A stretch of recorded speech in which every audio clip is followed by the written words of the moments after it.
அதைத்தான் அந்த அம்மாட்ட சொன்னேன். நீங்க அந்த பழமொழியை தப்பா புரிஞ்சுட்டு இருக்கீங்க. தனக்கு மிஞ்சினது தனக்கு மிஞ்சிதான் தான தர்மம்ங்கிறது பழமொழி அல்ல. பெரியவர்கள் சொன்னது அதல்ல. தனக்குன்னு மிஞ்சினது தானமும் தர்மமும் தான். நீ இவ்வளவு சம்பாதிச்சியே, இவ்வளவு வீடு கட்டினியே, இவ்வளவு கார் வாங்கினியே, இவ்வளவு சொத்து சேர்த்தையே, அதெல்லாம் உன் கூட வரப்போறது இல்லப்பா. அதெல்லாம் வேற யாரும் எடுத்துக்க போறா.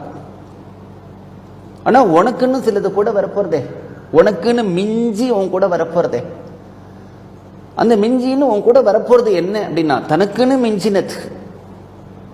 உன்னை பத்தி யாருமே கவலைப்பட போறது இல்லைன்னு சொல்லிட்டேன். அவரவர்களுடைய லீவு, அவர்களுடைய பணம், உன்னுடைய சொத்து, டாக்டர் பில்லு, இதை பத்தி தான் கவலைப்பட போறாளே தவிர நீ எந்த உலகத்துக்கு போற, நீ சந்தோஷமா இருக்க போறியா, நீ ஆனந்தமா இருக்க போறியா, நீ சாந்தியா இருக்க போறியான்னு யாரும் கவலைப்பட போறதில்ல. அதுக்கு நீ தான் கவலைப்படணும். நீ உயிர் வாழும்போதே கவலைப்படணும். நீ உயிர் வாழும்போதே கவலைப்படணும்னா நிறைய தான தர்மங்களை பண்ணினா அதுதான் உன்னை அந்த லோகத்துல போய் சௌக்கியமா வைக்கும். தான தர்மம்ங்கிறது ரொம்ப பெரிய கஷ்டம்னு அர்த்தம் இல்லை. எவ்வளவு மனித பிறவியில உன்னால எந்தெந்த விதத்திலெல்லாம் நல்லதை சம்பாதிச்சுக்க முடியுமோ சம்பாதிச்சுக்கோ, அவ்வளவுதான். எனக்கு முடியல, எனக்கு பிடிக்கல அப்படின்னு உட்காராத. யாரோ ஒருத்தர் அன்னதானம் பண்றா,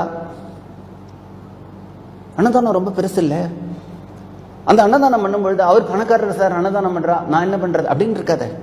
அந்த இடத்துல போ, சாப்பிட்றா இல்லையா, எல்லாருக்கும் 10 டம்ளர்ல தண்ணி விடு, கூட சர்வ் பண்ணு. அவர் பண்ண ஒரு நல்ல காரியத்தில் ஒன்னால எந்த விதத்தில் ஈடுபடுத்திக்க முடியுமோ அந்த இடத்துல ஈடுபடுத்திக்கும். அதுவும் புண்ணியம்தான். அதுதான் ரொம்ப பெருசு. எல்லாருக்கும் சாதம் எடுத்து போடு, குடிக்கிறதுக்கு தண்ணி வேணுமா எடுத்து கொடு. ஏதாவது ஒரு சின்ன ஒரு தொண்டு செய்ய முடியும்னா செய். கோவிலுக்கு போறியா, பிரகாரத்தை சுத்தி வர அந்த இடத்துல 4 புல்லு முளைச்சிருக்கு, பிடுங்கி போடு. தேங்காயோட கொட்டாங்குச்சி கடக்கு கீழே 4 பேர் பக்தர்கள் வந்தா காலில் குத்தும், தூக்கி எடுத்து போடு. கோவில 2 இடத்துல ஒட்டடை இருக்கா, எடுத்து அடி.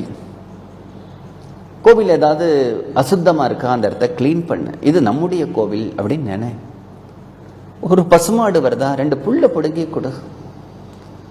வரவர்கள்ட்ட வல்லு வல்லுன்னு விழாம 2 வார்த்தை அன்பா பேசு. யாராவது ஒருத்தர் எனக்கு ஒரு கஷ்டம் அப்படின்னு சொன்னா, கவலைப்படாதீங்கோ, சரியா போயிடும். நான் கூட உங்களுக்காக கடவுள்கிட்ட பிரார்த்தனை பண்ணிக்கிறேன், தைரியமா இருங்கோ. இத்தகைய கஷ்டம் வரும்பொழுதுதான் நம்ம தைரியத்தை இழக்கக்கூடாது. நீங்க 2 வார்த்தை ஆறுதலா சொல்லுங்க, அவர்களுக்கு அதுவே ஒரு பெரிய தெம்பா போயிடும். அதனால இனிமையான சொற்கள்,